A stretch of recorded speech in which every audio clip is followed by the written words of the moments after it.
Hola, hola, buenos días. Bueno, esta instancia es muy especial para nosotros, para la sección de estrategias transmediales, que es el último año que se dicta esta asignatura.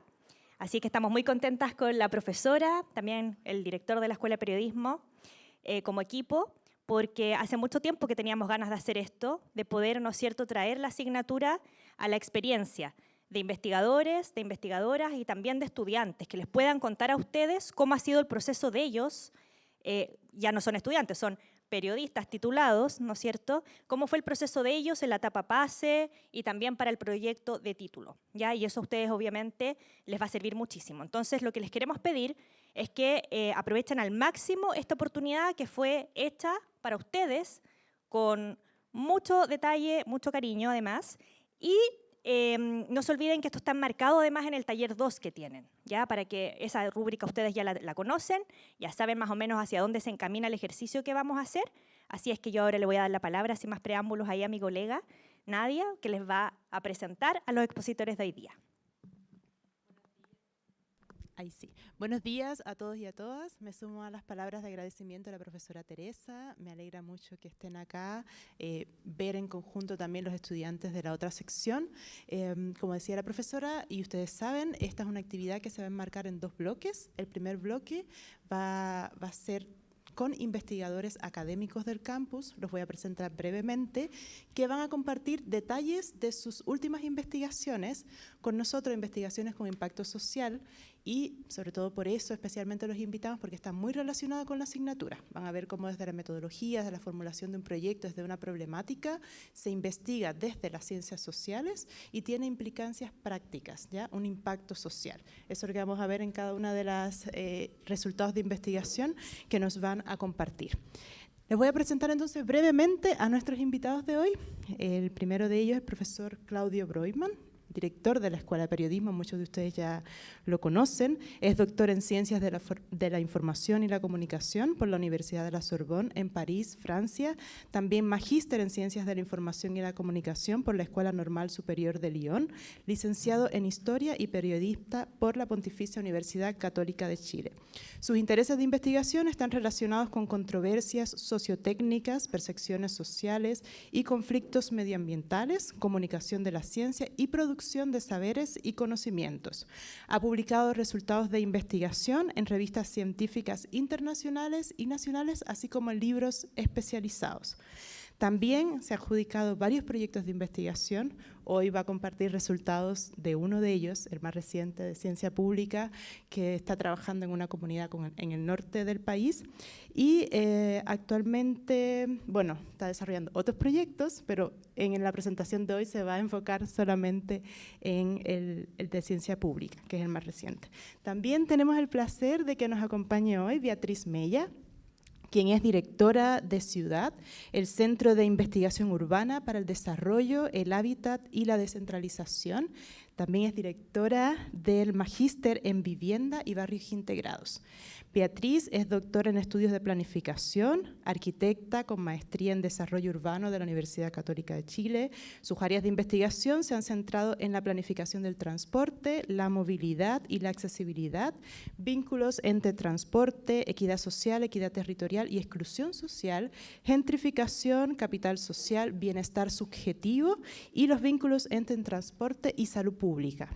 En la actualidad mantiene colaboraciones con académicos en Chile, Reino Unido, Colombia, Alemania, Canadá y Turquía como parte de proyectos de investigación. Forma parte de redes de cooperación con gobiernos locales y metropolitanos para la generación de políticas públicas en Cali, Colombia y en Manila, Filipinas. Hoy nos hablará de algunos de sus proyectos de investigación centrado en estos temas. Y por último, vamos a escuchar también a Tomás Errázuriz, investigador y profesor titular de la UNAP, historiador y doctor en Arquitectura y Estudios Urbanos por la Pontificia Universidad Católica de Chile. Su investigación se ha focalizado en las transformaciones y quiebres que construyen el vínculo entre vida cotidiana y entorno construido en los espacios urbanos contemporáneos, con un especial énfasis en espacios de movilidad cotidiana y de habitación.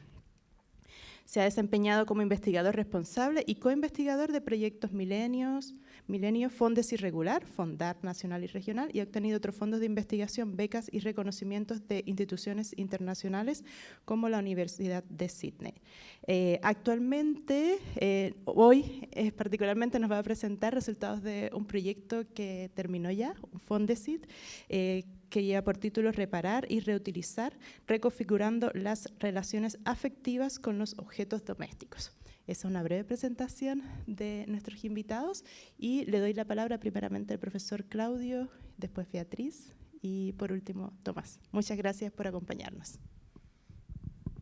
Gracias, Nadia.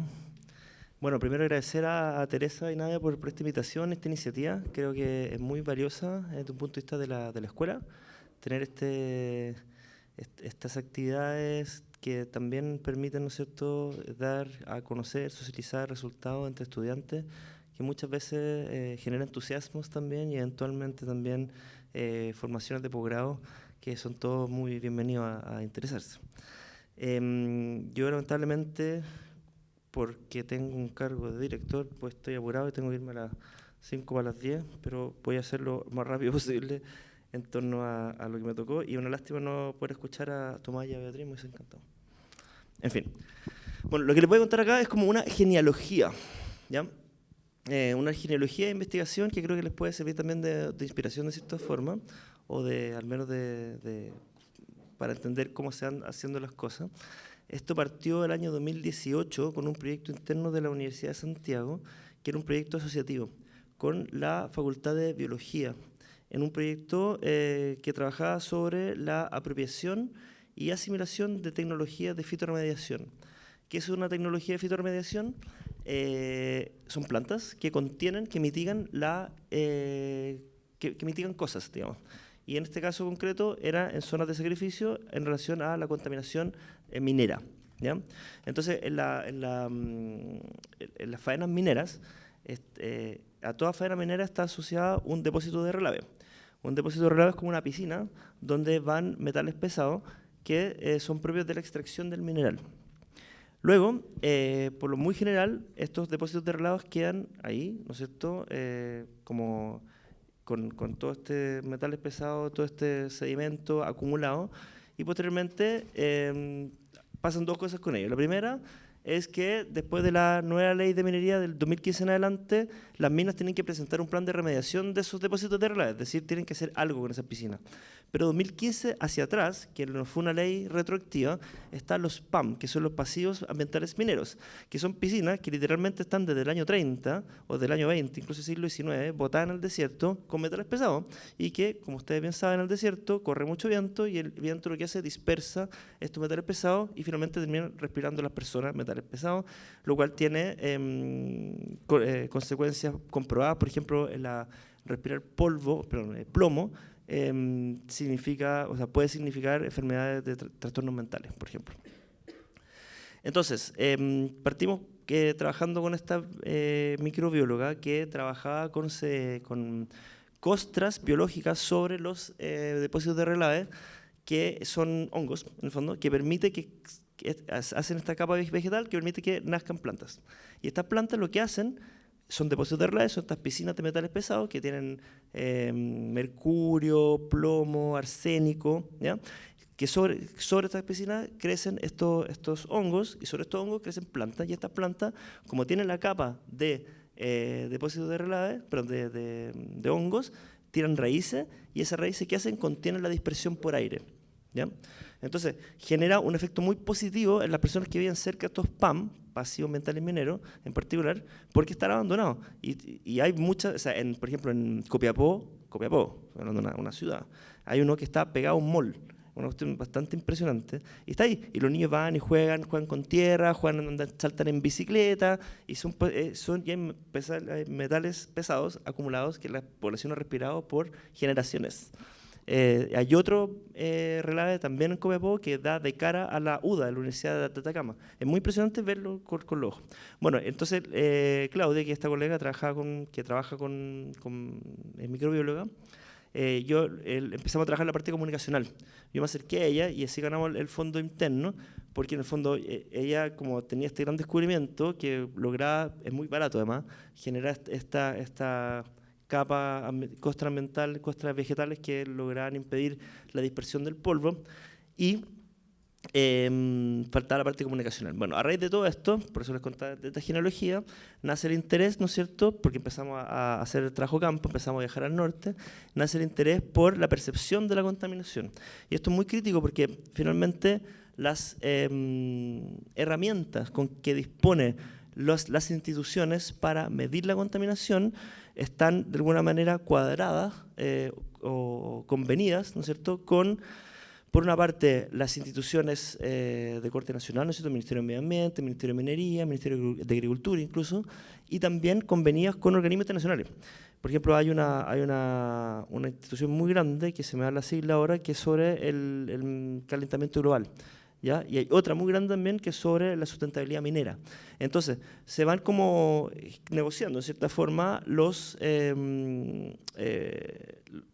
como niveles permitidos en ciertos aspectos de la contaminación, pero hay muchos otros que no son considerados. Por ejemplo, el polvo. El polvo, nadie considera el polvo. ¿Por qué? Porque, bueno, en realidad el polvo es parte de la extracción minera. Por ejemplo, los camiones remueven muchísimo polvo, porque son, no sé si han visto alguno un camión minero, pero la rueda es como el porte de este estudio más o menos. Entonces remueven una cantidad de polvo así gigantesca. Al punto que, por ejemplo, en una entrevista en Tierra Amarilla, que esto queda al lado de la mina Candelaria, una habitante nos decía que ella se despertaba en la mañana, limpiaba toda su casa, dejaba todo cerrado y iba a trabajar. Y cuando volvía a su casa, estaba todo lleno de polvo y volvía a limpiar. O que, por ejemplo, no podían, otra persona nos decía que era imposible colgar ropa afuera, porque era tanto el polvo que la ropa estaba limpia, la colgaban afuera y volvían en la tarde y estaba toda sucia. Entonces, bueno, una serie como de eventos que lo empezamos a colectar en entrevistas, en grupos focales, en observaciones participantes, y nos empezamos a dar cuenta que había mucha percepción de contaminación que no era considerada justamente por esto, digamos, por estos como indicadores, esos indicadores de tanto las instituciones como las mismas mineras, etcétera. Entonces nos empezamos a dar cuenta, bueno, y con eso postulé al segundo proyecto que también adjudiqué, un proyecto de fondos de citinización, que se llamaba, que justamente se dedicaba a entender las percepciones de las contaminaciones en dos contextos. Voy a hablar del norte nomás, era el norte en la región de Atacama y en Chiloé. Chiloé no voy a hablar ahora porque no hay tiempo, voy a hablar solo de Atacama. Entonces, en Atacama empezamos, como ya teníamos una base, ¿no sé? Ya conocíamos personas, porque muchas veces en estos trabajos de campo, en contextos, digamos, no urbanos, es mucho más difícil acceder a las personas, porque, bueno, no hay forma, en el fondo no hay mediaciones, es como llegar a un lugar sin conocer a nadie. Entonces, como ya llevábamos 3 años trabajando, ya conocíamos personas, ya teníamos las redes, y en eso nos encontramos con un grupo de habitantes que un poco también influenciados por todas estas situaciones, empezaron a conversarnos, y les voy a mostrar 2 videos ahora del proyecto de Fondos de Inicio que ya cerró. Entonces.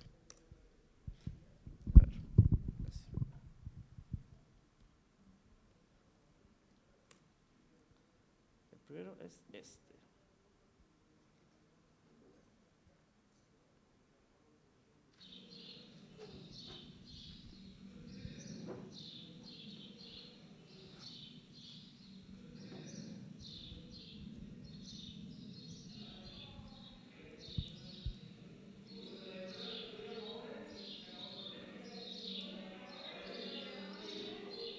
Exacto, sí, nosotros hicimos un estudio y diagnosticó que había presencia de metal pesado, cobre, plomo,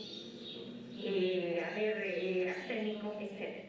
Y algunos estaban sobre la norma que nosotros usamos como base. Por ejemplo, no hay en Chile ni en algunas partes del mundo normas para suelos mineros. Hay normas ISO para suelos agrícolas. Entonces nosotros hicimos la comparación con las normas de suelos agrícolas. Pero está sobre la norma y el efecto de estos metales es bastante complicado. Por ejemplo, desde los problemas para niños menores de 5 años, mujeres embarazadas, hiperactividad y algunos síndromes. Entonces, esa es la preocupación que tuvimos nosotros y nos motivó para investigar y obtuvimos segundo lugar a nivel nacional. Esta es una profesora de química de un colegio bicentenario que queda en la entrada de Diego Almagro. Diego Almagro es una ciudad chica que queda de Chañaral hacia la cordillera, ¿ya? Antes llamada Pueblo Hundido. Entonces, cuando uno llega a Diego Almagro, ¿no es cierto?, se ve a mano izquierda una mina, que en realidad no se nota que es una mina, porque hay como una malla Racher, digamos, y se ve como cierta actividad industrial arriba de un cerro. Inmediatamente, digamos, unos, no sé, 500 metros después, un kilómetro después más o menos, está este colegio, ¿ya? Entonces, conversando con esta profesora de química, nos empiezan a hablar de la plumagina, que la plumagina es un polvo dorado que está en todas partes. Es decir, nos contaba que todos los días cuando llegan a la casa se tienen que limpiar con crema la piel porque brilla. Todo brilla, los hojas de los árboles brillan, el suelo brilla, todo brilla. Y eso no aparece en las normas, lo que les decía. Entonces todo el mundo respira, pero efectivamente hay una percepción que no debiésemos respirar eso.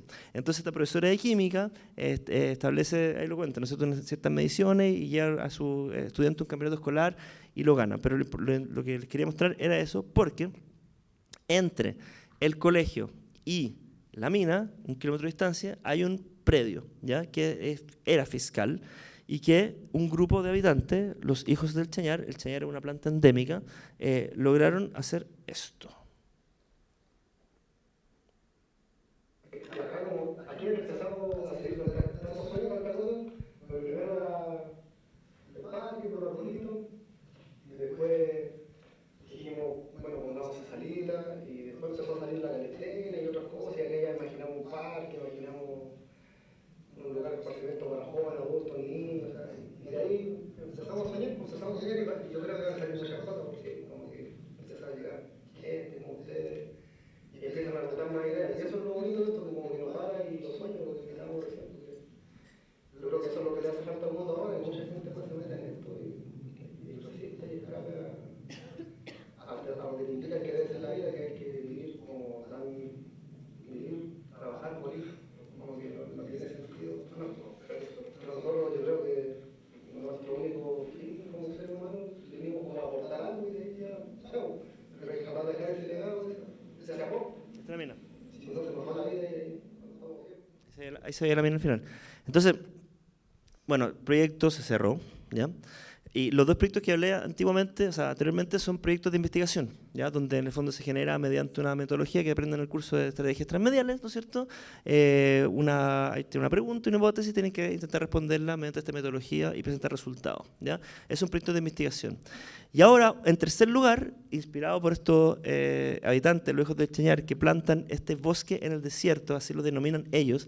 Ustedes vieron las imágenes, no uno que viene de lugares más donde la vegetación es un poco más abundante, siendo que Santiago no es tan abundante, pero comparado con eso, ¿no es cierto?, es más abundante, y uno dice, ¿cómo es posible soñar un bosque en el desierto? O sea, es como contradictorio, es como un oxímoron, ¿no es cierto?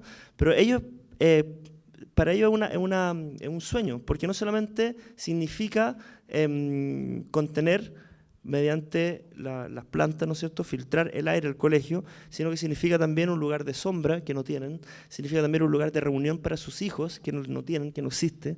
Entonces, es muy significativo para ellos, no solamente sencillamente plantar unas plantitas, digamos.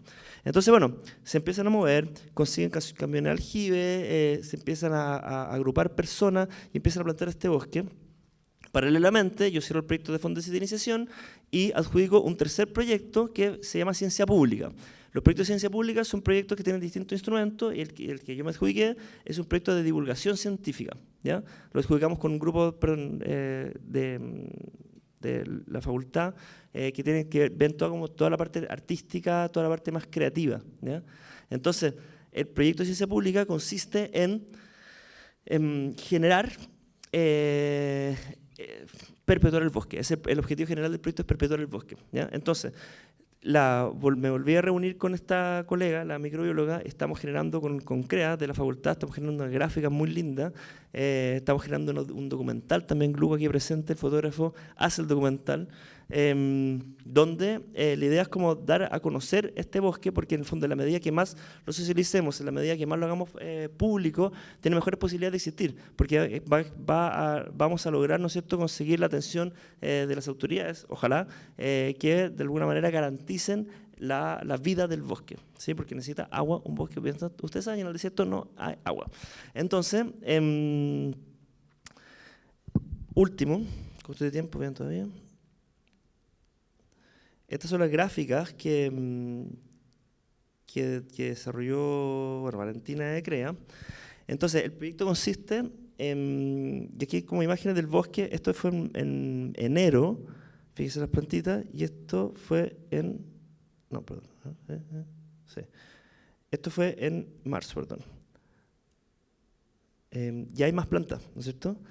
Se suma un grupo también, esto fue un poco como de las lindas casualidades, un grupo de dieguitas que son de Copiapó. Esto es una pagua, que es un ritual, ¿ya? Como una ofrenda, un pago hacia la tierra, para que la tierra retribuya, ¿no es cierto?, lo que va a pasar ahí, digamos. Entonces, la idea es que este bosque, ¿no es cierto?, vamos a generar las gráficas y van a estar en un aula abierta, como una especie de un techo y unas bancas para sentarse en la mitad del predio, y vamos a llevar a movilizar durante un año que vayan jardines infantiles, colegios, aprender de las plantas que van a ir ahí. Que la idea es que, si bien hay distintos tipos de plantas, ellos tienen la idea de armar un arboretum, que es como una especie como de museo al aire libre de plantas. La idea es que en la gráfica potenciar las plantas endémicas que sean fitorremediación, que sean capaces de contener la contaminación. Entonces, como ven, les quería mostrar como un abanico, ¿no es cierto?, de la evolución del proyecto, que si bien efectivamente ha tenido metodología, también ha tenido como aspecto bien político también. Eso. Sí. Agradecer a Claudio su presentación tan inspiradora, y nos va a tener que dejar en unos minutos más. Entonces, si quieren hacer alguna pregunta, aprovechemos ahora. Así que les dejo la palabra. Si hay alguna pregunta sobre lo que Claudio nos acaba de exponer. Ya. Porque tú dijiste que inicialmente esto había partido como parte de una investigación de una bióloga. Y ella había podido como descubrir algo, y ustedes en el fondo habían podido canalizar de alguna manera este descubrimiento en esta socialización del proyecto también. ¿Qué pasó con la bióloga? En el fondo, ¿ha podido también ir desarrollando otras patas del proyecto, otras como evoluciones de su propio conocimiento desde la biología? Sí, la bióloga Claudia Ortiz es una crack. Tiene su 6º FONDEF y trabaja con toda la industria minera. Tiene, de hecho, un proyecto grande en Huasco también. Trabajan en eso, en fitorremediación. Porque, de alguna manera, o sea, las minas no van a dejar de producir. Es como una ilusión pensar que Chile es el sueldo de Chile. Entonces, es una muy buena alternativa esta, porque son herramientas ecológicas que son baratas también, ¿sí? Entonces, ha tenido, mediante los FONDEF, ha podido impulsar mucho desarrollo de las tecnologías de fitorremediación, que no solo eso, esa fue una, ¿cachai? Porque también depende mucho de las características de la explotación minera, como de qué forma se va a contaminar. Por ejemplo, nos contaminan el agua, y también hay plantas que filtran agua, ¿sí? ¿Ya has podido conectar con las mineras? O sea, Claudia, la colega, trabaja, los FONDEF son fondos de ciencia aplicada, trabaja permanentemente con mineras. En este proyecto específico, no, y era uno de los como horizontes pensados ir a hablar con mineras para el tema del agua, justamente. De hecho, parece que lo hablamos antes de explicar, sí. Pero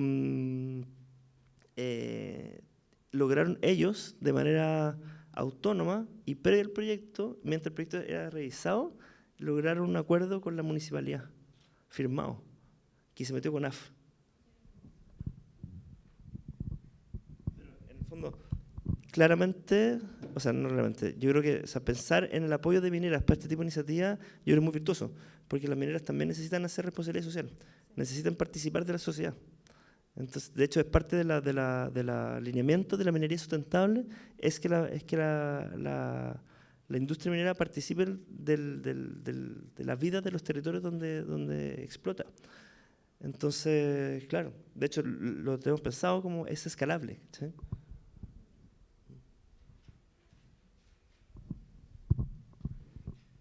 ¿Alguna otra pregunta? ¿Duda? ¿Sobre la metodología? ¿Sobre cómo llegaron a las comunidades? ¿No?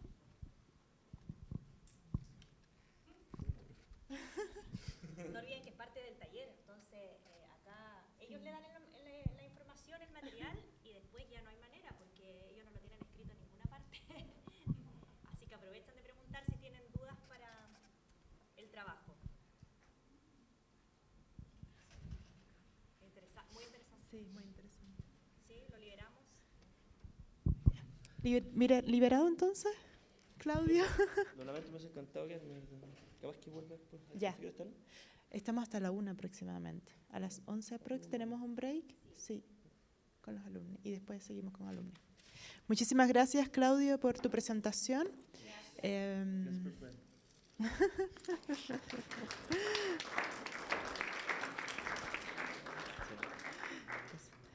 Esperamos que haya sido muy inspiradora la presentación de Claudio para algunos de sus proyectos, especialmente para quien está trabajando en comunidades en el norte.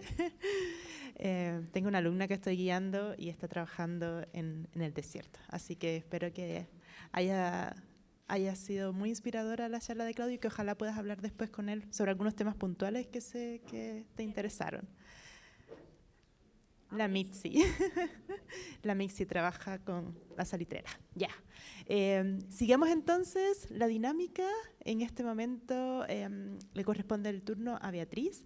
Ella va a presentar algunos de sus proyectos de investigación relacionados con ciudad, urbanismo, etc.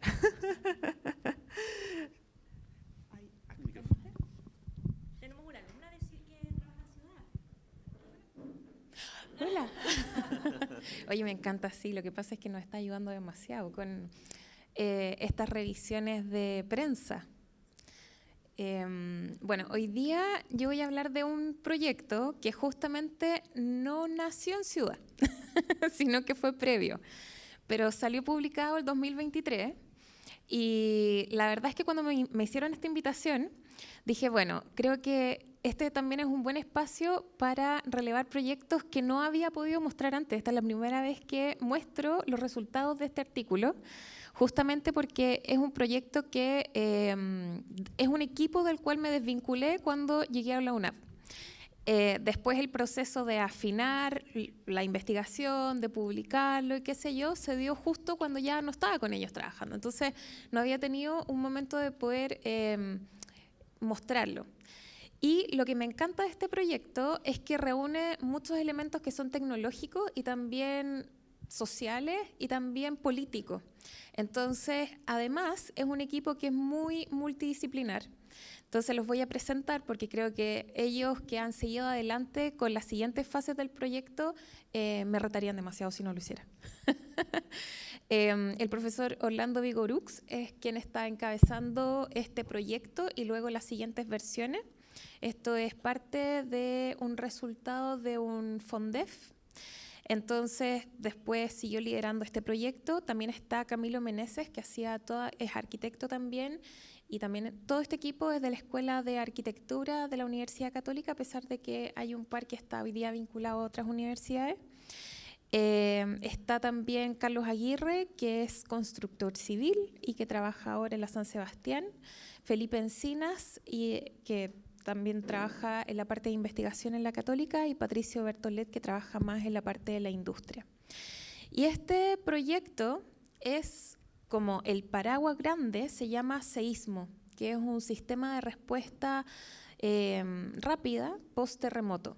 Y parte como un proyecto muy tecnológico, en el fondo trayendo el conocimiento desde la arquitectura y ocupando herramientas tanto del diseño como incluso simulación de realidad virtual para poder evaluar los efectos del terremoto en las viviendas. ¿Ya? Entonces el proyecto grande se enmarca en una problemática que es bastante común, sobre todo en Chile, que tiene que ver con cómo actuamos de manera rápida y eficaz luego de un terremoto.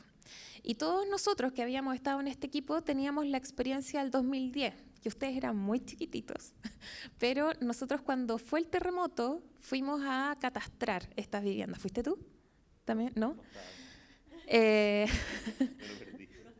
lo perdiste. ¿En serio?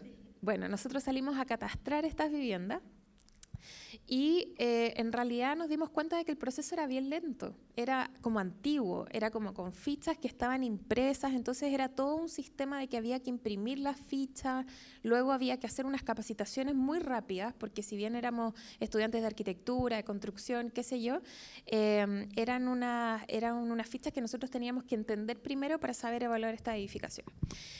Entonces llegábamos a las casas y veíamos ciertos daños, que algunos eran estructurales y otros eran más superficiales, pero en el fondo el tema era que cada registrador, cada catastrador tenía un registro parcial de lo que estaba pasando ahí en esa vivienda. Y eso estaba pasando al mismo tiempo que habían otros organismos que estaban levantando esta información. El MIMBU, el municipio, la ONEMI, con distintas fichas que iban llenando distintos tipos de información.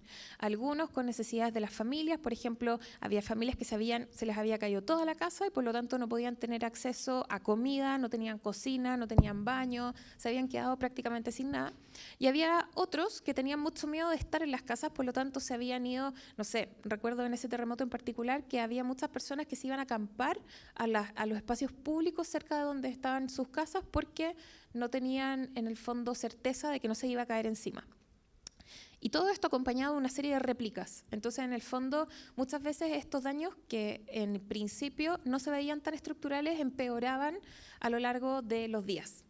Entonces la respuesta era muy lenta y por otro lado el Estado necesitaba actuar muy rápido, necesitaba evacuar, necesitaba levantar albergues, necesitaba evacuar personas de las casas para llevarlos a estos albergues y también necesitaba empezar a generar cuáles iban a ser los planes como más en el mediano plazo. Entonces este equipo lo que hace es elaborar una herramienta tecnológica que no quise ponerlo muy grande, porque en el fondo no se trata tanto de esto el artículo o lo que vamos a hablar hoy día, sino que es una herramienta tecnológica que en el fondo permite a través de los teléfonos celulares catastrar de manera muy gráfica y muy fácil para quien está catastrando, tratando de hacerlo lo más objetivo posible. Esto permite no solamente una inmediatez en el levantamiento de datos, sino que en la generación de una base de datos con la cual tomar decisiones. Y en esa toma de decisiones es donde yo entro como parte, como más desde las ciencias sociales al proyecto. Porque yo en este equipo no actuaba tanto como arquitecta que hablaba de las soluciones estructurales o no ni tampoco en cuanto a las herramientas tecnológicas, tampoco estaba diseñando la app. Pero había como un cabo suelto. ¿Cuál creen ustedes que era?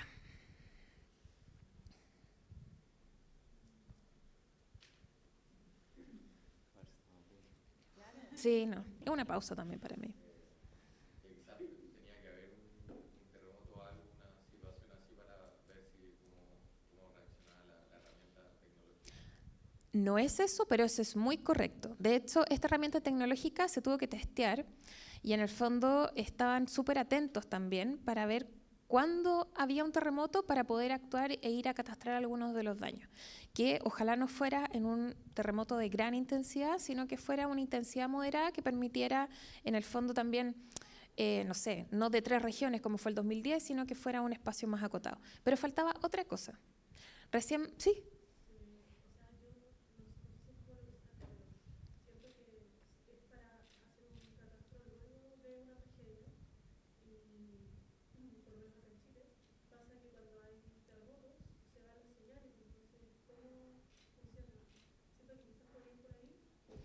Eso también es súper cierto. En el fondo, cómo esto está conectado con el momento preciso del terremoto. Esto es post-terremoto, pero justamente es un espacio temporal que es muy acotado, porque en el fondo hay una respuesta rápida, temprana, y esto es como la respuesta que viene luego de eso.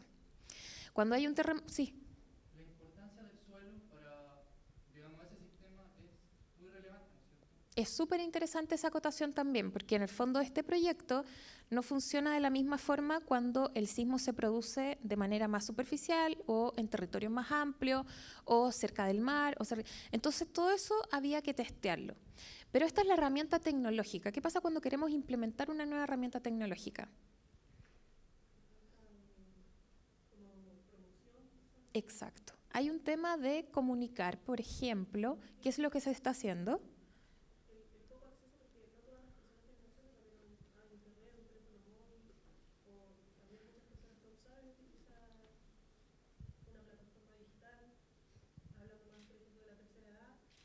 Exacto. Exacto. Y falta algo clave también, que hay que romper el status quo, ¿cierto? Porque hay una forma de hacer las cosas y hay una forma de responder ante el desastre que la generación de una herramienta tecnológica como esto también va a implicar un cambio en el mindset, como se dice muchas veces, de las personas respecto a cómo abordar este tipo de desafíos. Entonces, básicamente, lo que faltaba acá, si bien estamos hablando de una herramienta que permite la coordinación de la respuesta ante los sismos, también implica empezar a revisar cuáles son estos roles institucionales que están relacionados al sismo, ¿cierto? A esta respuesta temprana, a esta primera respuesta post-terremoto. Entonces, mi rol en el equipo era empezar a vincular con la política pública y empezar a ver desde el MIMBU, la ONEMI y todos los organismos que de alguna manera están vinculados a los procesos de toma de datos, de recolección y también de poder ofrecer ciertas soluciones, pudieran estar coordinados. En algún minuto yo les dije, se levantaban varias fichas y la idea acá era entender cuáles son todas las fichas que se están levantando para que una misma aplicación sirviera como también un elemento de toma de decisión. Entonces, básicamente mi rol acá, y por eso lideré este artículo en particular, tenía que ver con cómo integramos a los actores diversos que actúan en la etapa de la emergencia. Entonces, cómo interactuamos con voluntarios, con bomberos, con carabineros, con sociedad civil, empresas aseguradoras, etcétera, etcétera, etcétera. Porque no solamente se trata ahora de los voluntarios, sino que cómo estos datos que nosotros estamos generando permiten que podamos tomar decisiones. ¿Cuántos minutos me quedan? Sí, estamos bien. Súper. Entonces, acá la idea, el plan, era poder entender eso. Cómo poder también instalar esta idea de una nueva herramienta tecnológica en la posibilidad de que esto fuera una solución al problema. El problema de esto en general, y esto no solamente en Chile, lo que hicimos fue levantar literatura en todo el mundo, en el fondo, sobre todo en zonas que tienen muchos terremotos. Entonces, levantamos, por ejemplo, en Italia, en California, en Grecia, en varias partes, en Japón, y vimos que había un problema común que tenía que ver primero con la sistematización de los datos manuales y herramientas tecnológicas innovadoras, en el fondo, para poder suplir esto. Y si bien había otros contextos que ya contaban con herramientas tecnológicas, nosotros todavía no lo teníamos incorporado. Por otro lado, la organización de los datos, porque una cosa es poder levantar muchos datos y tratar de ser precisos en cuanto a la información que estamos levantando, pero otra cosa es poder organizar esos datos y después poder ocuparlos para decidir ciertas cosas, ¿ya? Por ejemplo, algunos de los datos levantados son, no sé, si es que hay viviendas que registran cortes de agua o cortes de luz. Con cortes de agua y cortes de luz, en el fondo las personas no pueden habitar esas edificaciones, que es menos extremo que decir se cayó la edificación completa. Entonces la organización de los datos pasaba a ser un problema que en general estaba presente en todos los contextos. Y por otro lado, que había una temporalidad que era distinta, vean ciertas fases. Y en el fondo esto fue súper interesante durante la investigación, porque nos fuimos dando cuenta que nosotros siempre hablábamos del post-desastre y nos dimos cuenta que en realidad había varias fases dentro del post-desastre. Había una respuesta muy temprana, que es cuando hay un terremoto y se sube el gobernador y el presidente y la gente de los municipios a un helicóptero primero a ver qué pasó. Y después habían una seguidilla de pasos. Llegaba el MIMBU a catastrar cuáles eran estas viviendas, después llegaban los voluntarios ofreciendo la ayuda, qué sé yo, levantando lo que había que levantar, y los bomberos, y al final llegaban como estas respuestas más en el largo plazo. Entonces hay un como mismatch, o hay como un cierto gap entre las decisiones que se tienen que tomar rápido y otras que no se pueden. Y básicamente esto se trató de entrevistas online. Lo tuvimos que hacer online porque estábamos en el tiempo de la pandemia y qué sé yo, y hubiera sido mucho más entretenido hacerlo todos presentes en la misma sala. Hoy día, si lo hiciéramos de nuevo, cambiaríamos un poco la metodología. Pero sí fue interesante porque pudimos abordar la perspectiva de instituciones públicas, privadas, y también todo el listado que les había mostrado antes. Voluntarios, bomberos, por ejemplo, habían agrupaciones de la sociedad civil que eran los que siempre respondían a estos desastres, que también estuvieron como parte de este grupo de entrevistados. Y les preguntamos básicamente 3 cosas. Primero, ¿cuáles son los momentos críticos en el proceso de la evaluación de las viviendas luego del terremoto?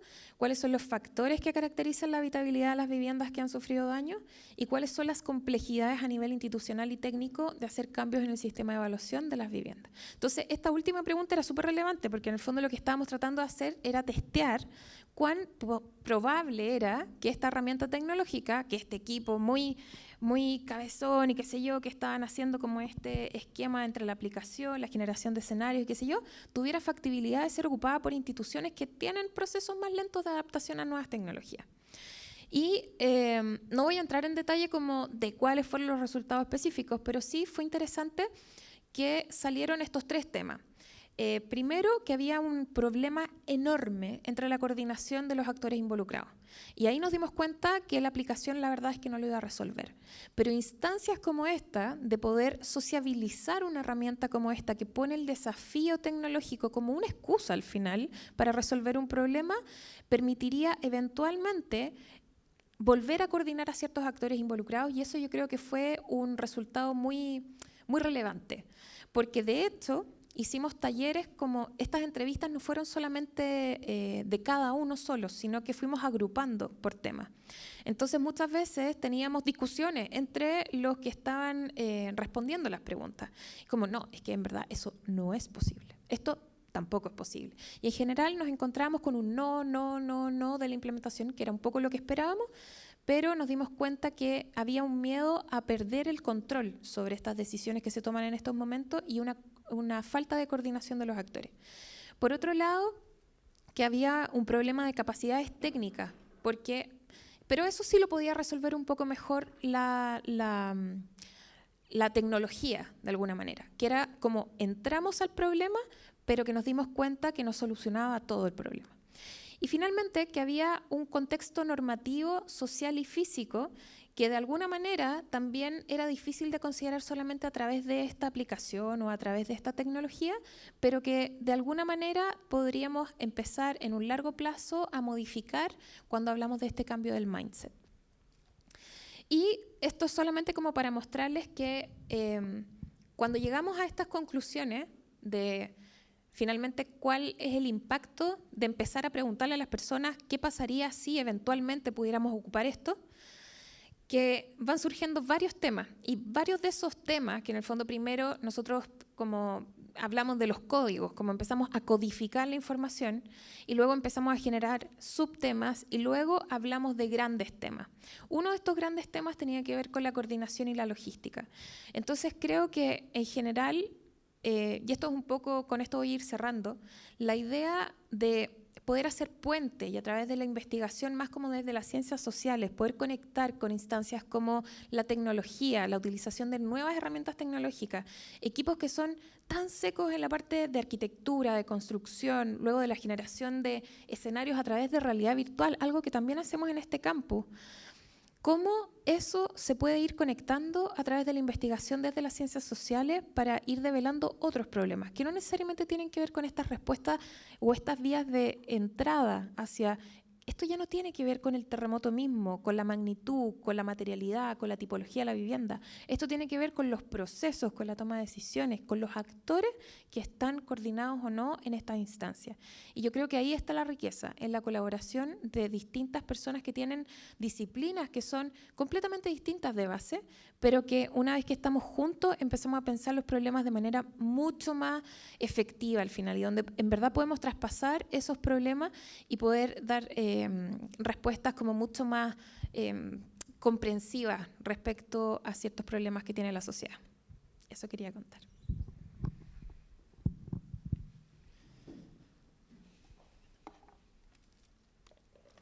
Muchas gracias, Beatriz, por la presentación. Acá vemos un tema completamente distinto que comienza con un pretexto contextual y que está enfocado quizás más en lo cuantitativo, pero que desprende la investigación en algo que es más cualitativo y que devela un poco las dinámicas de los procesos. Entonces aquí es súper interesante el ejemplo que nos muestras y que también mostró algunas técnicas e instrumentos de investigación que en la asignatura vamos a ahondar más en los próximos encuentros que nos quedan en las próximas clases. La primera parte de referencias bibliográficas, como este levantamiento de qué pasaba en otros países que también sufrían terremotos, que es la parte en la que ellos están en estos momentos. Así que te agradezco muchísimo. Dejemos las preguntas para Beatriz al final y ahora sí pasemos con Tomás. Veamos. No, ahí parece que sí. Estaba mal conectado. Ahí sí, ya. Adelante entonces, Ya. Tomás. Gracias. Muchas gracias por la invitación. Lo tuyo fue súper foco, lo mío va a ser súper poco foco. O sea, va a ser como dispersión en varios proyectos. Cuidar, reparar y reutilizar. No es solamente el último proyecto de investigación, sino que yo creo que son los últimos 6-7 años de proyectos diversos, muy distintos entre sí, unos muy como científicos, otros muy intuitivos, en donde uno tiene una cierta idea de algo que parece interesante y se sumerge a veces en espacios que son cotidianos y comienza a levantar información que le parece que puede de alguna forma decir algo, que puede aportar. Entonces, quiero empezar con esta imagen de acá, que es una imagen que son varias imágenes en realidad, pero este contraste, por un lado, entre esas cosas que llamamos basura, que vemos en la calle, que vemos en basurales, que vemos en distintos lugares que son descarte, y por otro lado, estas imágenes publicitarias que llaman a comprar. Y lo interesante, creo, es pensar en cómo aquello que estamos descartando tiene o no tiene valor. ¿Qué es lo que estamos descartando? ¿Qué formas tiene? ¿Podría ser usado para algo más? ¿Qué se descartaba hace 10 años, hace 20 años, hace 100 años? ¿Y qué estamos descartando hoy día? Y por otro lado, un calendario que, si uno piensa, tiene lleno de fechas que son fechas para consumir. Nos están llamando todo el rato, hay nuevas fechas, el Black Friday, el no sé cuánto, el Monday, las Navidades, los días de la mamá, el día del papá, el día de todo el mundo. Toda ocasión es una ocasión para consumir. Y está lleno de deseos que tenemos que satisfacer y cosas que necesitamos comprar. Pese a que en realidad uno diría, eso tiene una historia bien acotada. O sea, si nos remontamos de nuevo 50 años atrás, uno diría cuántas de esas cosas realmente necesitábamos, cuánto de eso consumíamos, cuánto era fundamental para nuestras vidas cotidianas. Y esta imagen la tomé por acá cerca, no sé si pueden ubicarla, como a 2 cuadras de acá. Y me llamó mucho la atención esto como de ver un artefacto que es cotidiano, que todo el mundo lo tiene en su casa, o casi todo el mundo, al menos en ámbitos urbanos, como abierto, así como con las vísceras, mostrando a público, así como echado en una posición ya que es completamente no habitual, y un poco como ahí, muerto, como un muerto en la calle, abierto. Y uno dice como, hay preguntas, ¿cómo llegó esto aquí? ¿En qué minuto esto de acá se transformó en parte de la escena urbana?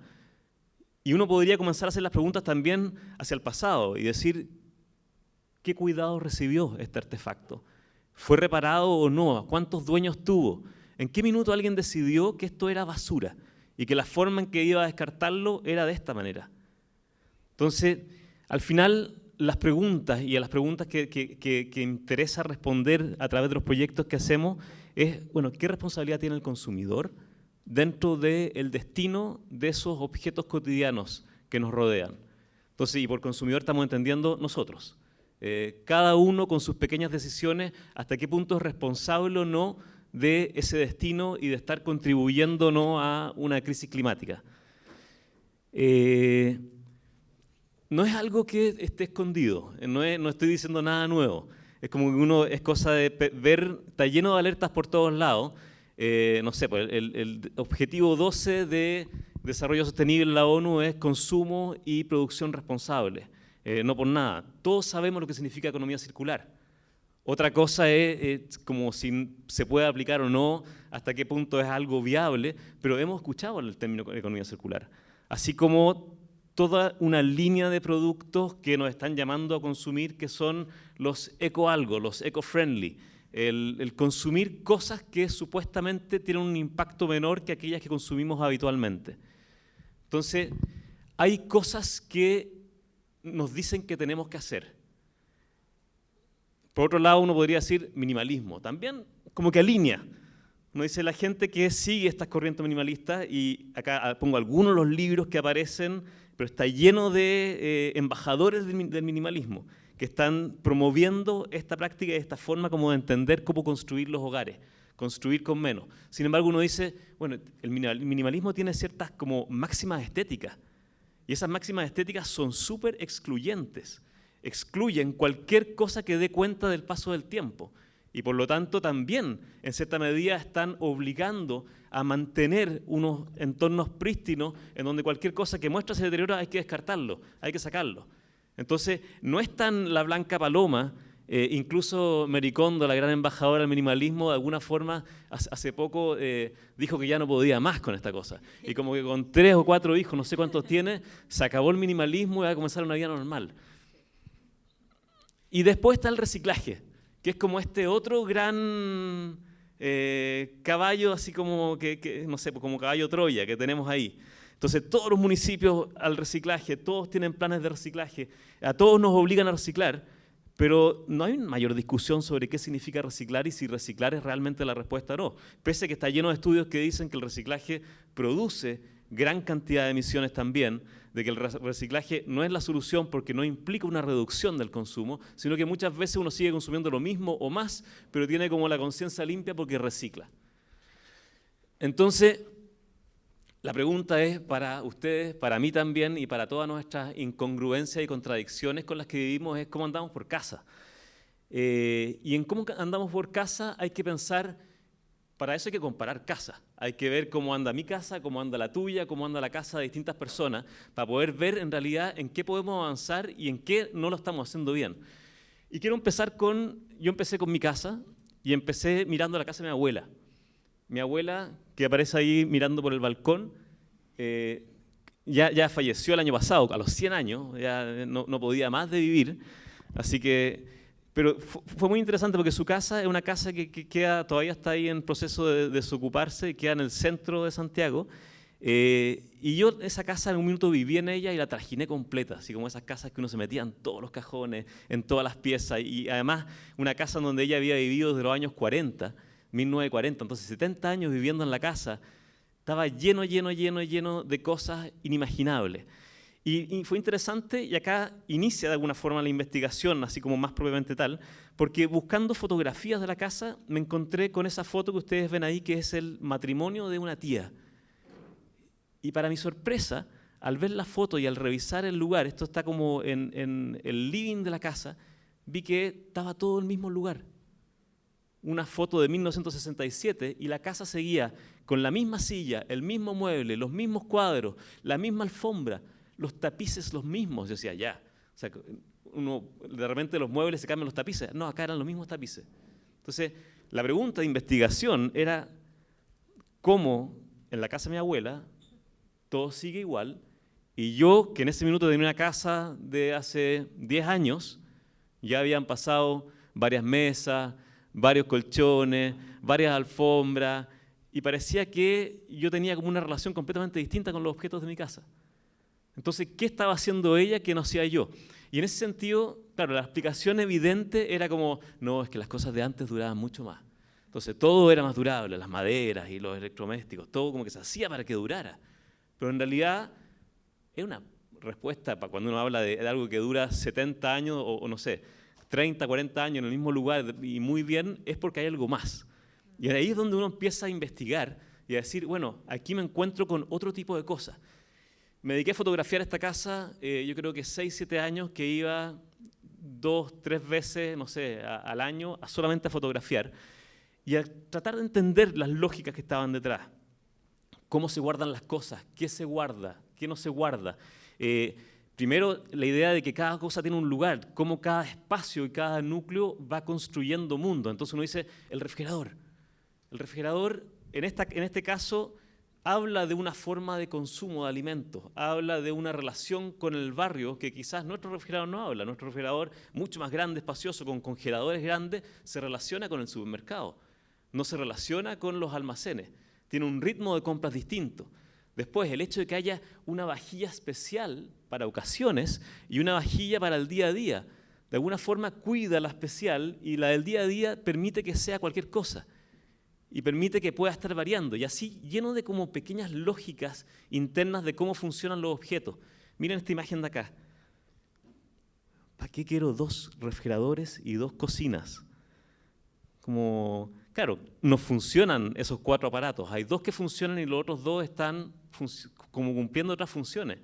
Hay un refrigerador que refrigera y hay otro refrigerador que es despensa. Y es una buena despensa porque permite que no entren ratones a ciertos alimentos y se mantiene todo muy conservado. Claro, una casa vieja, antigua, que es espaciosa permite eso. Pero también hoy día hay casas espaciosas en donde no hay ningún interés en donde haya más de un electrodoméstico. Y se descarta rápidamente como lo vimos en la foto al principio. Aquí un tercer refrigerador que guarda otras cosas, que está afuera. Ahí vemos el refrigerador despensa, foto abierta, y después imágenes como el electrodoméstico con su caja. Pero una caja que ya uno dice, esto es como tiene como 40 años, pero la guardan siempre en la misma caja, en el mismo lugar. Entonces uno dice, ¿habrá algo con el lugar que tienen las cosas y la forma en que se guarda para que eso pueda mantenerse en el tiempo y durar tiempos que de repente no tienen nada que ver con la calidad de los materiales, sino que las prácticas que están atrás? Y así fui recorriendo distintos espacios, la lavaza también como forma de lavar, el consumo de agua que hay detrás del lavado, las llaves, uno dice, hoy día monomando, levanto la llave, caudal de agua gigantesco. Esa llave ahí, 1, 2, 3, dando vuelta, y más encima con unas cañerías que funcionan más o menos, y por lo tanto el chorro de agua es pequeñísimo. Hay cosas que son fortuitas, otras que son calculadas, pero de alguna forma la casa tiene un ritmo de consumo distinto. No es la única casa. Cuando uno dice, ¿qué tiene de especial esta casa? Esta casa está lejos de acceso al consumo. Mi abuela no le interesaba ir al mall, no había mucho supermercado, tenía formas de consumo que se parecían a las formas de consumo del Chile de los años 70, de los años 60, y de ahí no avanzó. Y uno podría decir que el mundo rural no es tan distinto. Y ese fue nuestro próximo target, así como vamos a investigar casas en el mundo rural y tratar de entender qué ocurre ahí. ¿Pasan cosas parecidas a la casa de mi abuela o no? Y claro, el mundo rural se puede entender como una especie de estación terminal, como que todas las cosas pueden eventualmente llegar ahí, nada sale de ahí. Es como la gente no tiene mucho donde comprar en el mundo rural, no voy a ir a la ferretería a comprar algo, no voy a ir a Lisi, no voy a ir al supermercado cuando quiero, no puedo ir a la gran tienda del retail a conseguir ropa, y por otro lado no tengo tampoco mucho donde descartar, y tengo espacio. Entonces esas lógicas permiten que el vínculo con los objetos sea completamente distinto, y acá ustedes pueden ver cómo, si se fijan en ese entorno, hay todo tipo de objetos que fueron creados con un propósito desde la industria, pero que reciben uno completamente distinto. Otro refrigerador. Refrigeradores como que van apareciendo, siempre están presentes en distintos escenarios. Acá tampoco funciona. Guarda el grano. Y después este tipo de espacios que son espacios que uno dice, claro, lo más parecido que tendría esto quizás en el mundo urbano sería como la bodega del edificio, del departamento, o la bodega de una casa, o el garage, lugares en donde van a dar objetos que de repente sus sentidos, propósitos, funcionalidades no están muy claras, o que no se necesitan en el minuto. Y es interesante porque acá es un espacio fundamental, es un espacio en donde están esas piezas, partes, suples, alambritos, todo lo que necesito para quizás crear cosas nuevas, para reparar cosas, para mantener otras. Entonces se vuelven espacios de producción. Miren esa cocina.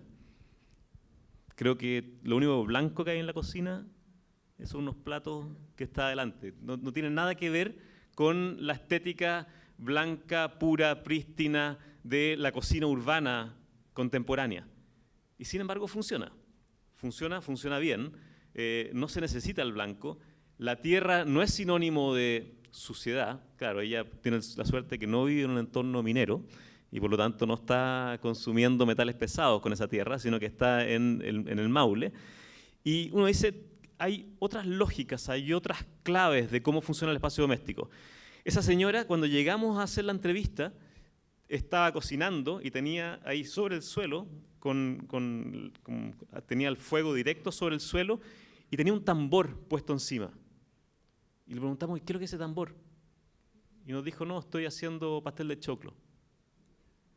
Y miramos dentro del tambor y efectivamente había un pastel de choclo.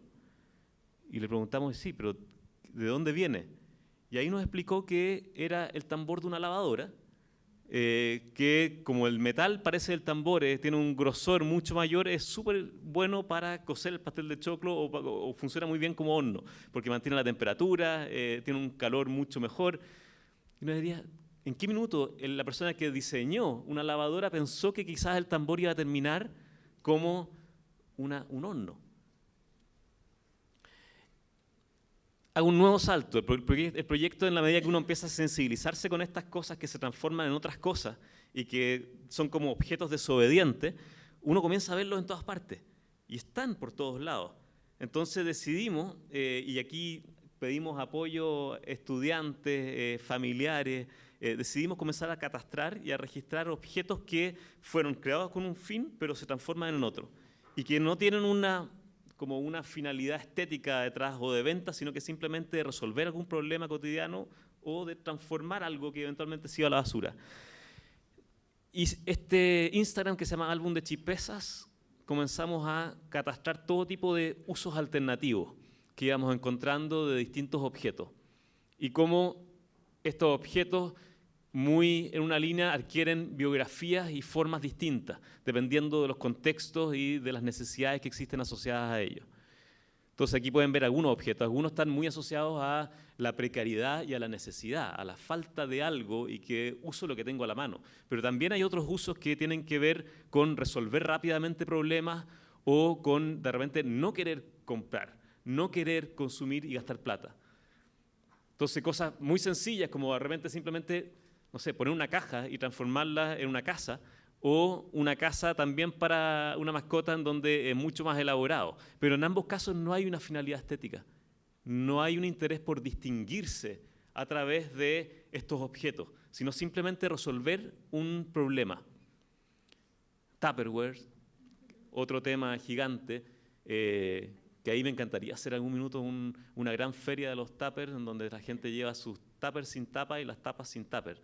Y hacemos un intercambio para volver a juntar, así como relaciones amorosas que podemos poner hasta música de reunión. Y después aparecen familias también de objetos, las botellas plásticas, por ejemplo, una familia súper recurrente. Tenemos botellas por todos lados y la gente las utiliza de muchas formas. Los neumáticos, otro mundo también de objetos que se transforman con finalidades artísticas, recreativas, funcionales. Los carros no de supermercado, sino que sin supermercado. Todos esos carros que perdieron el supermercado y que andan por ahí dando vueltas. Incluso algunos llegan como a la ruralidad profunda. Miren ese abajo que está como estancado. Se quedó ahí para siempre, como si se quedara mirando el paisaje. Estos canastos también que circulan por todos lados. Y quizás donde pusimos más atención, y esto lo transformamos como en otro proyecto de investigación específico, fue el papel de diario, que creemos que dentro de los objetos mutantes, probablemente el más mutante de todos, el que más vidas y transformaciones vimos que tenía. Lo divertido es que es un objeto que fue creado para un día, que tiene como un día de uso y después se transforma en cualquier cosa. Y además que está ahora como en vías de extinción. Entonces es súper interesante porque algo que estuvo presente por, no sé, un siglo o más, de repente empieza a desaparecer.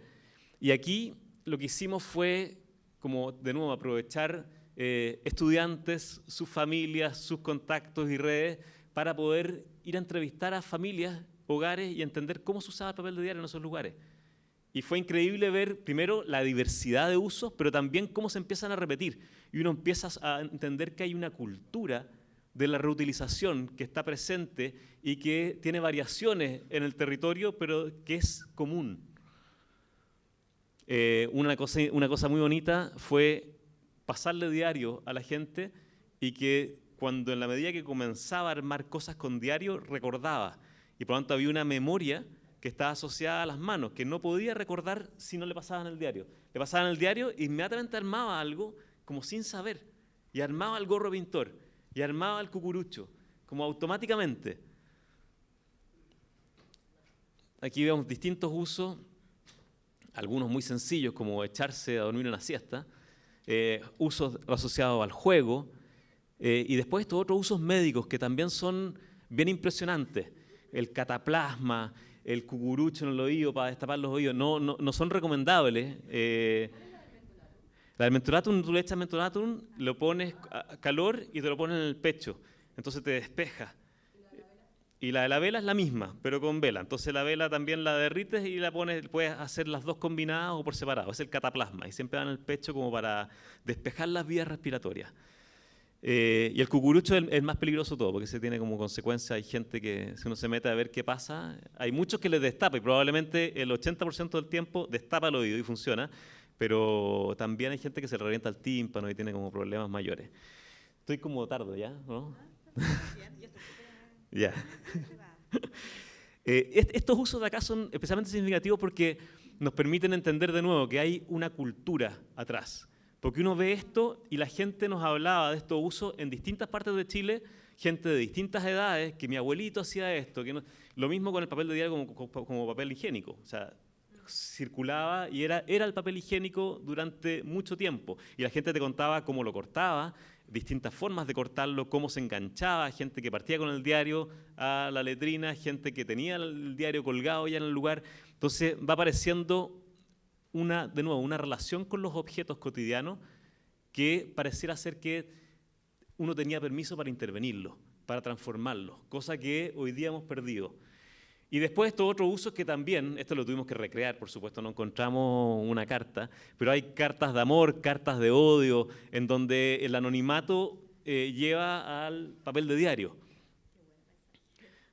Sí, ahí estuvimos tratando de ser creativos con el mensaje. Y aquí uno dice, ¿qué sacamos de todo esto? Porque el diario está desapareciendo. Pero si uno lo piensa más allá del diario, lo piensa como los objetos más cotidianos, esos que son los más recurrentes, eventualmente podrían ser diseñados pensando en su reutilización. Hoy día no hay diario, pero quizás tenemos montones, por ejemplo, de bolsas de papel, porque como ya no se puede usar bolsas plásticas, está plagado de bolsas de papel que se van a la basura. ¿Qué más podrían ser esas bolsas? ¿Cómo se podrían fabricar esas bolsas para que fueran otras cosas? En el caso del diario, por ejemplo, es fundamental la materialidad que tiene. El hecho de que sea algo que es biodegradable, que es absorbente, o la forma que permitía que pudiese ser, no sé, algo que tú lo puedes arrugar, pero también que te sirve para cortar moldes para hacer ropa, por ejemplo, por la dimensión que tenía. Y que además se podía guardar muy fácilmente. Entonces, cómo la forma, la materialidad también pueden ser motivo de diseño para pensar en la reutilización. Accesibilidad es algo presente, o los saberes compartidos asociados. Claro, nosotros soñamos, por ejemplo, que ganas de que una gran tienda del retail tipo IKEA, que vende muebles por partes, pudiese pensar sus muebles con una lógica distinta y, por ejemplo, tuviese muebles más como si fuese Lego y que te vendiera un mueble, pero en realidad lo que te está vendiendo son partes y que tú el día de mañana pudieras decir, mira, voy a agarrar este mueble y este otro y voy a hacer un tercer mueble, porque tengo las instrucciones para hacerlo. Y son las mismas partes que se repiten. Y eventualmente yo vendo partes también, y podría haber un mercado de partes. Entonces, ¿por qué no podemos pensar de repente una industria que funciona con lógicas de este tipo? Hoy día la industria piensa en la reutilización, pero lo piensa siempre desde la industria, nunca desde el consumidor. Entonces, para ir cerrando, generalmente lo que nos ofrecen como aquello que podemos hacer como consumidores es ser un ecoconsumidor, el minimalismo, el reciclaje, y probablemente hay montones de otras fórmulas, pero en general son fórmulas en donde nosotros seguimos siendo consumidores y seguimos comprando y seguimos alimentando un mercado que su forma de seguir desarrollándose es creciendo y extrayendo recursos y generando un efecto sobre el medio ambiente. Después están estas otras formas, que son las formas más tradicionales, desconocidas, que son, en el caso nuestro, las que nos interesaba investigar, que son mantener, proteger, reparar, aprovechar, reusar, guardar, resignificar, una serie de otras prácticas que no han sido asociadas a la sustentabilidad como sí han sido las primeras. Y en parte porque no conviene mucho asociarlas, porque si todo el mundo hiciera estas otras cosas, reduciríamos el consumo. Y eso no es muy conveniente, porque el crecimiento económico, etcétera, etcétera. La cosa es cómo resignificar estas prácticas para que vuelvan a ser tendencia. esa es la parte más difícil de todas, en donde estamos haciendo algunos ejercicios. Les voy a mostrar 2 ejercicios. El primero es una muestra que hicimos, una exposición que la hemos llevado a distintas partes, y esta exposición, el objetivo era llevar estas prácticas. Investigamos en distintos hogares de la población huemul en Santiago y la Parinacota, cómo en los hogares había presente montones de prácticas de reutilización, de mantención, de reparación, y quisimos llevarla, pero llevarla como al lenguaje del retail. Entonces, ¿cómo llevamos esto? Pero a la vitrina, al catálogo, y le ponemos unas frases tratando de que sean vendedoras. Claramente más como un acto performativo que como algo que va a tener impacto, porque no somos ninguna industria y ni tenemos las posibilidades de alcance que tienen. Entonces, tuvimos una exposición en el Centro Cultural La Moneda, en donde usamos una serie de vitrinas para exponer, como si fuese una revista del retail, distintos ámbitos del hogar. Entonces estaba cocina, estaba patio y jardín, y en cada una te ofrecían montones de posibilidades. Claro, y cosas como... Uno dice, ¿cómo vendo una polera trapero? Entonces, no compres más traperos, usa tu polera y tratar de exponerla lo más preciosa posible, bien manchada, como si fuese una especie de atril. Claro, es difícil porque no es, no sé, no es algo que sea atractivo a primera vista.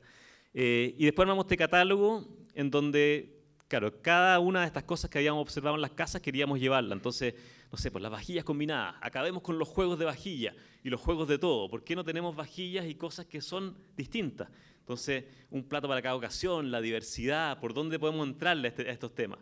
Y así con distintas cosas. Y después, el segundo ejemplo que estamos ahora, y con eso cierro, es un manual que estamos sacando que se llama el Manual Verde, y que es un manual que recopila prácticas sustentables en el hogar, que es casas más sustentables gastando menos. Esa es la idea.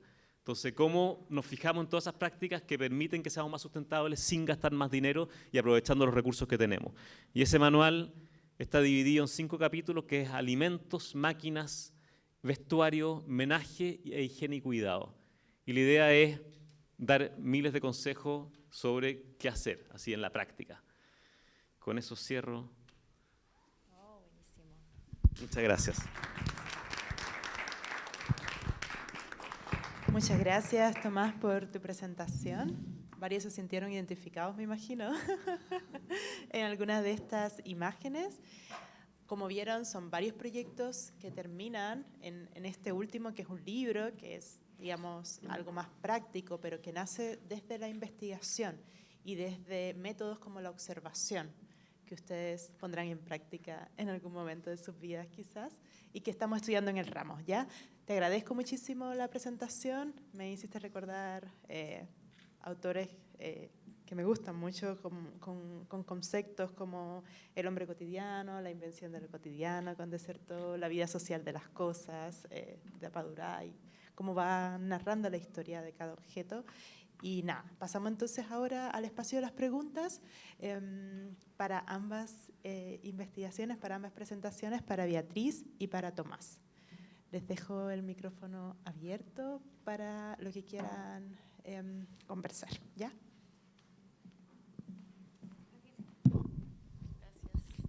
Hola, mi pregunta es para Beatriz. Hola. Encontré muy interesante toda la charla que hiciste sobre bueno, estas herramientas post-terremoto y como para evaluar los desastres. Encuentro que es algo súper útil y súper necesario, la verdad, porque no solamente en nuestro país, pero en todas partes hay como, yo creo que un poco de desinformación sobre cómo son los procesos después de los terremotos.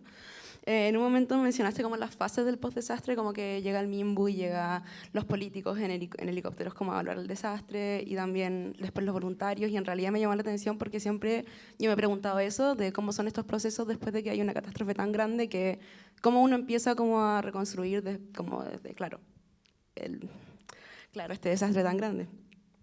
Bueno, mi pregunta es que ¿cómo recopilaron estos datos para poder, me imagino que fue difícil estudiar esta secuencia? ¿Decidieron como irse más como por el lado de preguntarle directamente al MIMBU o a los voluntarios, o más como a la gente que ha pasado por estos desastres y cómo ellos lo vieron como desde la parte de los afectados? Esa es mi pregunta. Súper buena tu pregunta, Mira, yo creo que ahí fue súper importante tenerlo como todos los sentidos muy abiertos porque todos contaban una historia un poco distinta. Entonces, efectivamente hay una cierta como secuencia lógica cuando ocurre un desastre.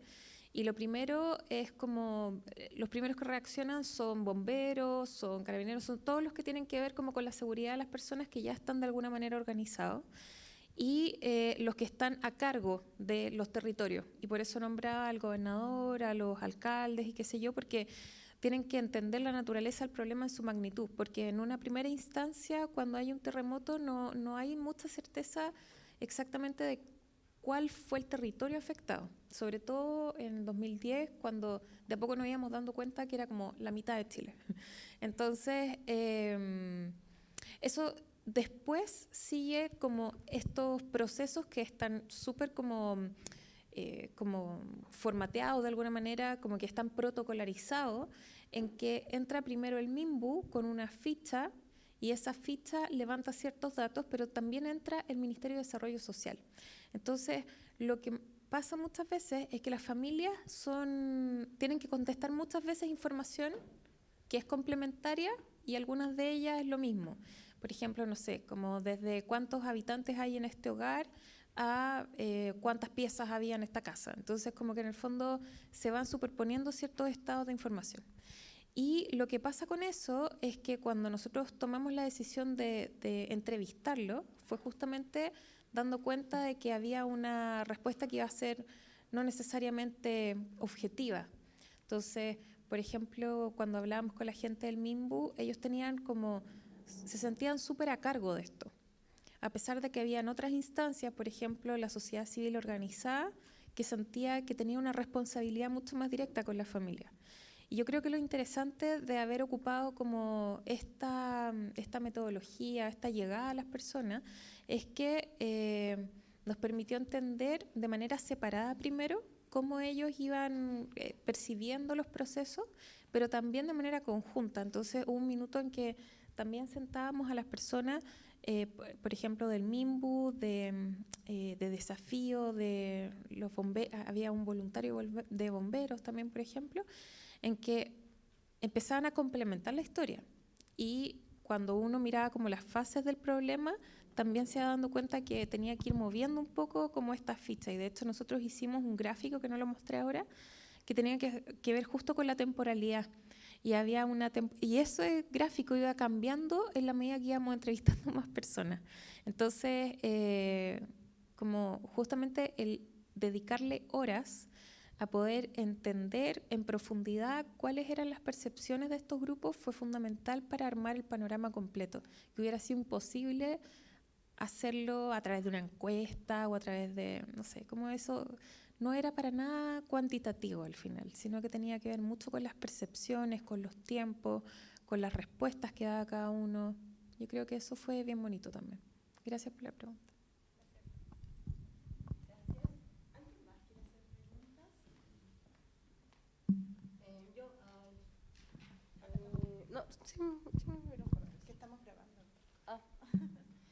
¿Tomaste en consideración como el rango socioeconómico o cuál fue el rango socioeconómico de tu investigación?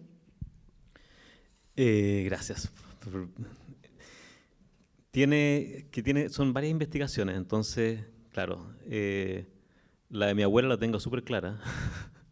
Como que ese es un mundo y mi abuela funciona en un mundo de, uno podría decir, tercera edad elite. Pero por otro lado, hay otra investigación donde trabajamos de frentón con distintos rangos. Entonces trabajamos, por ejemplo, con ABC1, trabajamos en el área de Vitacura, por un lado, trabajamos después con clase media en Santiago, en la zona de cercana a Franklin, y después trabajamos además en la población Parinacota. Entonces nos fuimos de frentón a tres mundos muy distintos y después trabajamos con el mundo urbano y el mundo rural. ¿Y en Vitacura qué pudiste observar? Porque me imagino que no se va a observar lo mismo en Vitacura que en Franklin. Ahí, por ejemplo, es súper interesante en términos de estética doméstica, de cómo se produce el interior. Entonces, por ejemplo, el living, comedor de Vitacura, son espacios que la gente tiende a ser como una especie de curadores de los espacios. Tienden a producirlos para poder generar un ambiente que tiene que, si hay cualquier tipo de desorden o, no sé, desarreglo, tiene que volver siempre a cero, que ese volver a cero está encargado generalmente a personas que están contratadas para eso, que es muy distinto, que es monofuncional además ese espacio, muy distinto a lo que observábamos en la Parinacota, en donde tenemos un espacio cuya finalidad principal es la funcional, es poder servir a múltiples propósitos que pueden ir desde el estar, pero también el comer, el producir algo, y en donde las estéticas que estaban presentes en estos otros espacios eran mucho más abiertas, permisivas, en parte buscando, y por lo tanto eran más sustentables también, porque uno decía, claro, a primera vista uno veía las imágenes y decía sobreabundancia, cantidades de cosas, muchas cosas como uno veía desorden, como Maricondo probablemente en su primera fase entraba en colapso frente a estas casas de la Parinacota. Al lado de las casas, todas perfectas, arregladas, de Vitacura.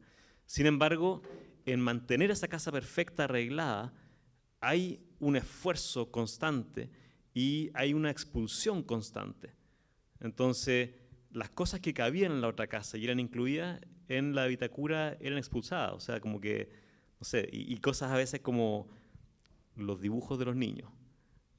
No había espacio para, no sé, niños y niñas dentro de las casas de Vitacura. Estaban de alguna forma relegados hacia un lugar trasero, un lugar invisible, O sea, hacia las piezas. se podría decir que en los sectores menos acomodados hay más reciclaje, hay más reutilización de los materiales. Hay más, y quizás por diversos motivos, que pueden haber algunos más culturales o otros más coyunturales, pero hay más cuidado de los recursos existentes. Hay de alguna forma hay más claramente prácticas de producción dentro de la casa y no solamente prácticas de consumo.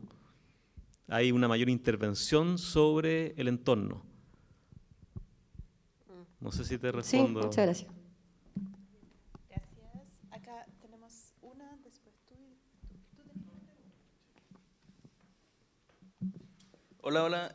Para Beatriz la pregunta, en el tema de la metodología, al momento de elegir los temas y los subtemas y ser un grupo tan interdisciplinario, ¿cómo fue el descarte de algunos temas, de algunos subtemas? ¿Cómo fue las reuniones? ¿Por qué llegaron a esos temas en realidad? Oye, qué buena tu pregunta. Creo que eso en general, el equipo completo fue muy generoso en dejarme a mí primero ordenar como la información, y teníamos reuniones en las que íbamos mostrando, entonces ellos también, como no tenían una aproximación tanto desde las ciencias sociales, lo que hacían era confiar harto en esa organización del material que habíamos recopilado en las entrevistas, y fueron muy generosos también porque se escapaba un poco del ámbito del proyecto. El proyecto estaba enfocado en la generación de esta aplicación, de esta herramienta tecnológica. Y lo que yo les estaba proponiendo constantemente era justamente cómo poder llevar más allá la herramienta tecnológica hacia una apropiación de los involucrados en estos procesos. Entonces yo creo que eso fue muy rico también internamente en el grupo, en que íbamos, como en la medida que íbamos avanzando con las entrevistas, íbamos entre todos como absorbiendo un poco lo que íbamos colectando de estas conversaciones, y ya eso en el fondo era como para entender el panorama general y poder ir determinando, mira, en realidad las cosas que van surgiendo acá se podrían clasificar en estos grupos. Ahora, nosotros hicimos un proceso de sistematización de la información mucho más como tratando de objetivizar estas conversaciones, que es un poco lo que hacemos cuando empezamos el proceso de la codificación de las entrevistas. Entonces, ahí las transcribimos, ahí teníamos además de la transcripción, ocupábamos una matriz. Entonces teníamos todas las preguntas, teníamos todos los respondentes de esas preguntas, entonces también teníamos un panorama general de quién había respondido cada cosa, y con eso teníamos en el fondo un primer análisis muy general de cómo habían resultado las preguntas y los temas que iban surgiendo de eso. Y después cuando íbamos codificando, en el fondo íbamos encontrando estos subtemas, las decisiones de cómo íbamos agrupando estos subtemas en temas más grandes, más relevantes, y eran estos temas principales que mostré. Eso también se hizo como con el grupo completo. Entonces, efectivamente, yo creo que tiene mucho de ir digiriendo la información en distintos formatos, porque tú podrías hacer esto mismo a través de un análisis temático con un software. Y lo que hicimos nosotros fue, una vez transcritas las conversaciones, fue generar esta matriz que nos permitió conversarlo también de manera grupal y después empezar de manera como mucho más manual en realidad, a generar estos subtemas y estos temas. Muchas gracias. Vamos a pasar a las últimas 2 preguntas para ir cerrando esta primera parte. No, a mí ya me responde. Ya, quedó respondida, entonces vamos a la siguiente. Mi pregunta es para Tomás. Tú hablaste del tema de que se dice que las cosas antiguas estaban hechas para que duraran más, pero en tu investigación tomaste en cuenta, ya que hablas de llamar a no comprar más y crear, sobre la obsolescencia programada de los nuevos artículos. Es un tema gigante. Yo creo que son de esos temas que, claro, uno los aborda en el proyecto, pero los va como rodeando. Entonces, por ejemplo, si uno piensa obsolescencia programada, y piensa en un ejemplo clásico, que es el cargador del Mac, por ejemplo, que comienza a fallar los cables, el cargador vale, no sé, 90.000 pesos, 100.000 pesos nuevo o más. Y uno dice, ¿qué hago? Está hecho para fallar. Está hecho para fallar después de una cantidad de tiempo, pudiendo durar más, pudiendo ser fabricado de una manera distinta.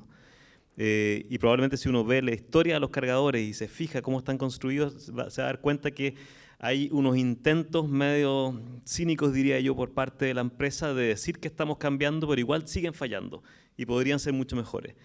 Entonces, pese a eso, hay formas de resistir esas fallas. Uno puede comprar inmediatamente, en la medida que falla, o puede arreglársela.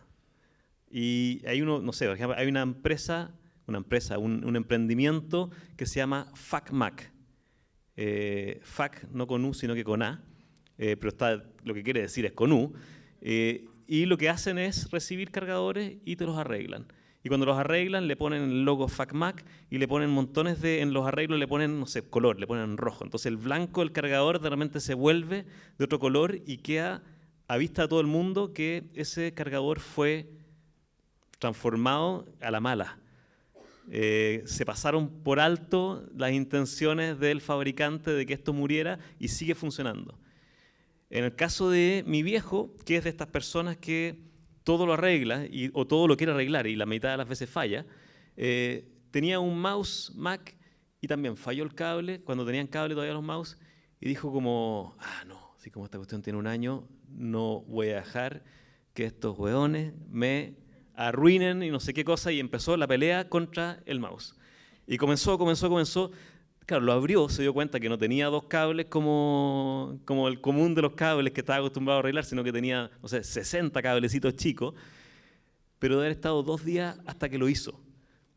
Y cuando lo terminó fue como un triunfo gigantesco, como que le gané a la gran compañía y no pienso pagar un nuevo elemento. Entonces es interesante porque siempre en esa obsolescencia programada hay un margen. Hay un margen en donde siempre uno tiene algo que decir al respecto. Uno nunca es como, no sé, pues siempre hay posibilidad de resistir, siempre hay posibilidad de producir, de intervenir. El tema, y en parte esa es la gracia de la investigación, es como poner eso a la vista y poder decir, mira, sí, el sistema está en nuestra contra en muchos sentidos, pero no nos sirve mucho la actitud de estamos fritos, vamos a morir todos, el mundo se va a acabar, no hay mucho que hacer, las cosas están mal hechas, sino que hay también maneras de transformar. Va como por ahí así la investigación.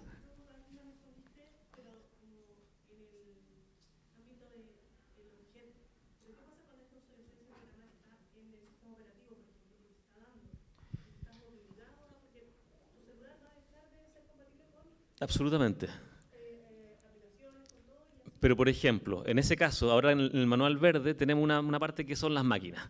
Y en las máquinas tuvimos, no sé, pues, a varias personas investigando sobre qué hacer con los computadores, con los celulares. Y claro, el tema de la obsolescencia programada de los software y de los aparatos como que van de la mano, es todo.